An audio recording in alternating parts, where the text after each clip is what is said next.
With the state of things in the world, you got to get your backup power squared away yesterday. And why isn't your fallout shelter already done? And the ability to raise your own protein, that doesn't happen overnight. You got to get going on these things now. And protein is only one small part. What about everything else that you have to get squared away in your pantry? If you're new to prepping, it can be incredibly daunting knowing where to begin. If you're feeling overwhelmed by the news of the world and you're not sure what to do first, this video is for you. I love the chase and the hunt, and I set the pace when I'm running. I always take what I want and I always give it 100. Don't need a bank, no I'm funded. Play the game like it's nothing. I'm always thankful for something. Don't take for granted, stay humble. Now waiting, better believe in your mind, cause it's everything. You can mold, shape, find almost anything.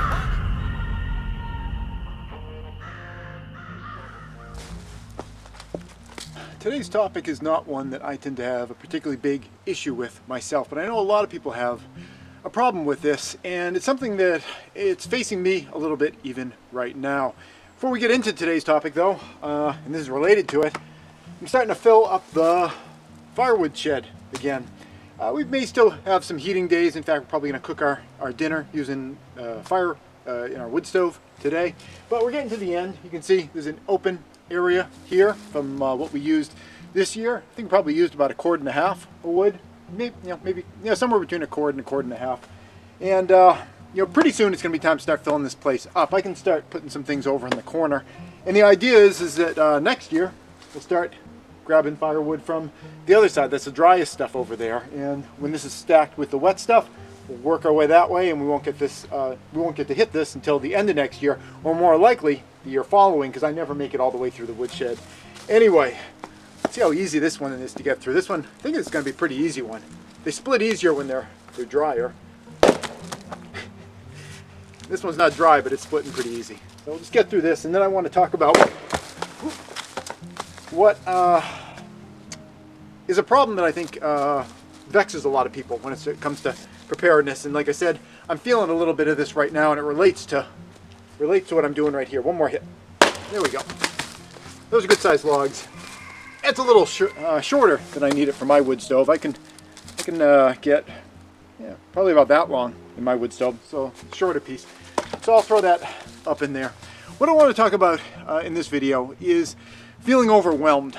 With the news of the day, every time you get information about what's actually going on in the world, and I know a lot of the mass media is kind of ignoring a lot of really important stories going on in the world.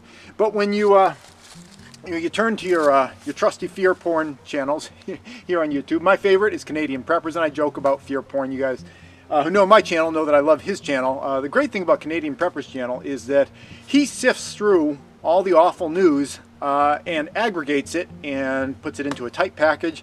So instead of having to spend your whole day searching out all this stuff and living in it for an entire day, you can just get like a nice tight half-hour package. He usually makes hour videos, and I listen to him at twice the speed. So in 30 minutes, I can get a nice aggregated, compilation of the day's news. So you can kind of reduce your time investment. So I really appreciate what he does. And if you pay attention to news sources like that are going out and letting you know what's going on in the world, it's got to be concerning to a lot of people who are just starting off into prepping and preparedness. And I know there's a lot of people who are just starting off into prepping and preparedness. People who don't have the homestead off in the woods with a fallout shelter already built in the back and a nice big firewood shed and all that kind of stuff. People who are further behind the curve than I am.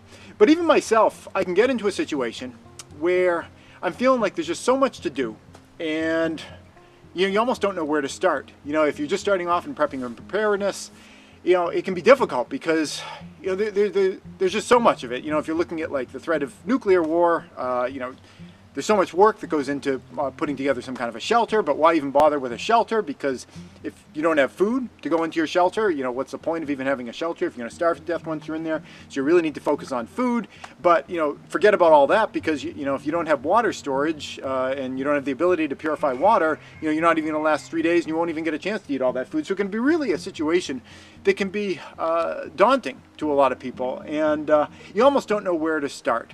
And I'm feeling that myself. Every spring, I always look out into the coming summer, and I have projects in mind for what I plan on doing. One of those projects is I want to get this woodshed filled back up.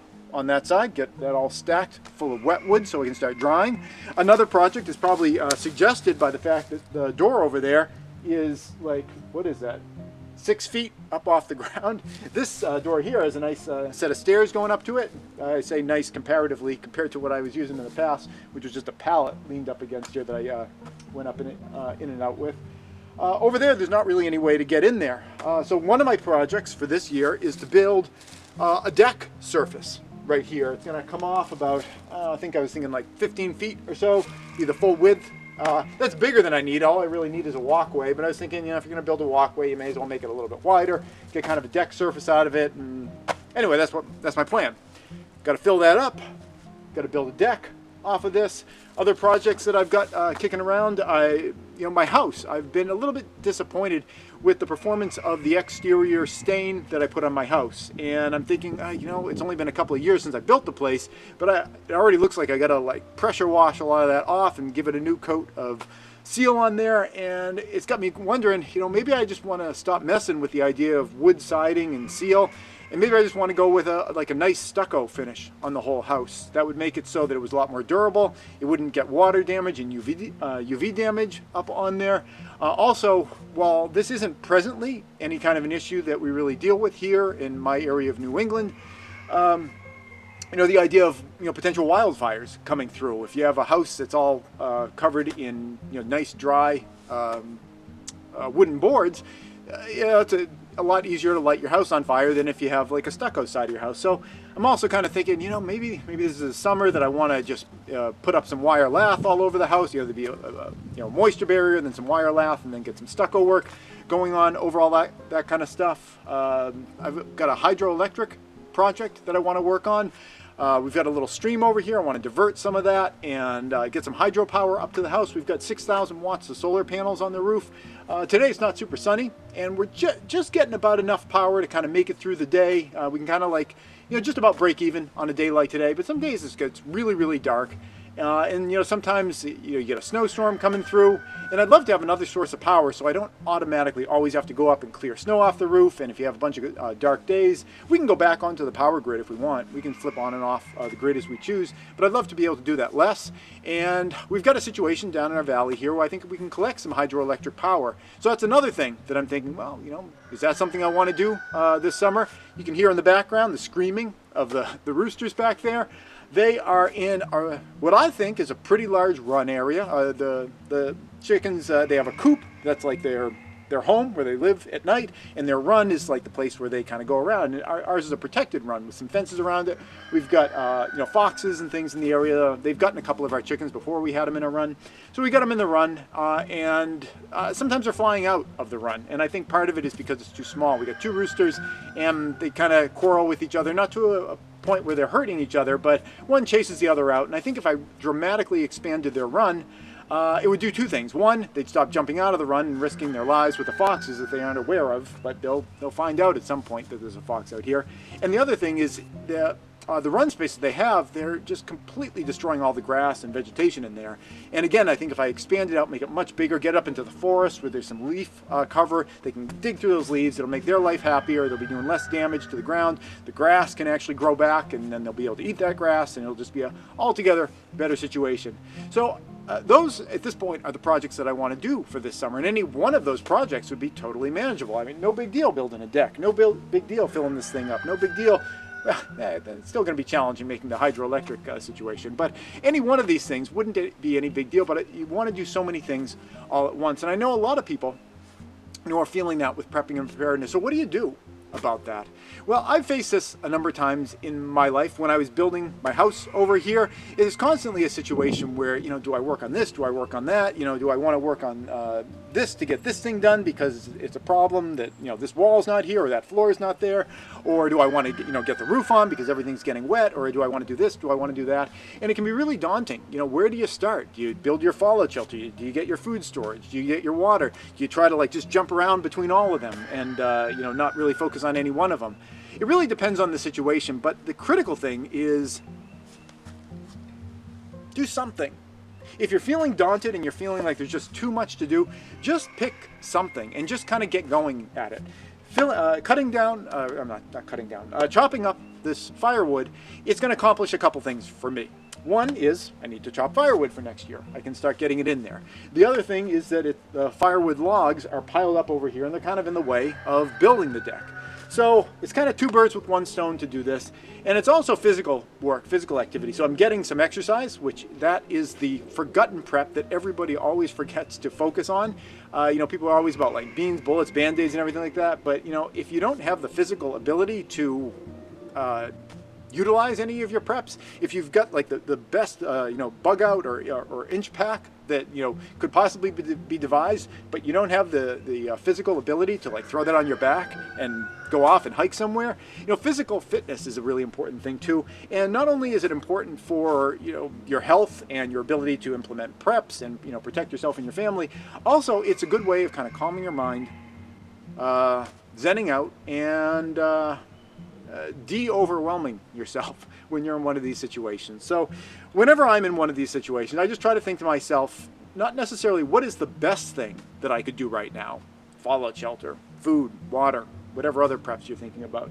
Don't worry so much about what the best prep is. Just think what is a useful thing that you could be doing with your time right now. And just start there. And if you never get to a situation where you have that laser focus, where this is the thing that I need to be working on right now, if over the past several weeks of you just kind of being unable to determine what is the most important thing, if over those weeks, instead of doing nothing, you were just doing an important thing, you're going to be in a lot better situation. And, you know, after a couple of weeks, you might have actually solved one of the problems. So if you're in that situation where you just feel overwhelmed, don't worry about what's the most important thing to do, just what is a important thing to do, and do that. And don't worry whether it's the most important thing, just do it, get it done, and then your pile of things to worry about is that much smaller. That's it. I'm going to do a little bit more of this, and then, oh, there's something else I want to mention to you guys. Eat lunch. That was my other thing. And I wanted to share with you guys this. This is kind of like a new thing that I'm kind of into. I was actually going to eat it out here. This is a canned salmon that I've been getting, and this is something that I can you know, put in my pantry, and it'll have a decent shelf life. This Wild Planet brand, I get their sardines a lot, and those things last way past, at least in my experience, this isn't medical advice or anything, but in my experience they last way past their expiration date. I think they're a great sort of well, everyday food, but also survival food. And it's a fighter jet. Now we'll see if you can still hear me. A lot of fighter jets been going by over my head lately. You know, I would recommend these. I tried these out. I'm eating this one right now because it's a dented can. You know, that's UPS lately for you. They just, you know, they throw your packages around and don't seem to care about them. So I'm going to be eating this one right now. The price for this stuff, you know, if you buy a flat of it, I'm going to put a link down in the description below if you want to get these. If you buy a flat of it, it's $50, and that's a lot to drop, you know, right off, you know, just on one preparedness item. But if you think about like meat as a prep, in terms specifically salmon, this is wild salmon, not farm salmon. I like eating the wild salmon. The farm salmon, I've bought it before, and I like cook it, and it leaves like pink dye, I guess, like on the tray afterwards. It seems almost like some of these farm-raised salmon might be dyeing their food or something, putting dye into the fish to make it look more pink, make it look more healthy. I don't know what the deal is. I tend to like the wild caught stuff. I know there's all sorts of upsides and downsides to eating large fish, and usually I eat sardines. They're lower on the food chain, and the lower on the food chain you can be, the less bioaccumulation of toxins there's going to tend to be. But I do occasionally do wild pink salmon, and the price you pay for this, you know, per pound, it's a flat, which is about 4.5 pounds of salmon, and it's like $50. So it's you know, a little bit more than $10 a pound, which if you go to the grocery store and you buy wild caught salmon, that's a pretty good price for it, and it is sealed in cans so that it's going to be shelf stable. The salmon that I get in the grocery store, I'll put in vacuum sealed freezer bags. I'll put in my freezer, but you know, it's so much better to have salmon that you can just have on the shelf, and if your freezer or refrigeration goes down, you know that your food's not going to go bad. So I'd recommend this. I'm going to open it up so you can see what it looks like on the inside, and yeah, see, that's a much louder crow. They escaped again. You know, it's all right. It's good when they get out because they're getting fresh plants and stuff. You know, it's healthier than being in that mud run. But they're vulnerable to the fox, and that's what it looks like on the inside. It probably looks kind of gross on the camera, but tastes all right. And I think it's a pretty good prep. That's it. And thanks for watching. It tastes a little like tuna, actually. It tastes more like tuna than salmon. I don't know, go figure. I'm not sure where that comes from, but it tastes good anyway. I like tuna, there's just too much mercury in it for my personal preferences. And that is what I just got done. That's, I don't know, almost a week, maybe well, 5 days to a week worth of heating the house in the middle of the cold winter. So, you know, it may not have been the absolute ideal, most important thing to get done, but I needed to get it done, and now it's done. That's it. Thanks for watching.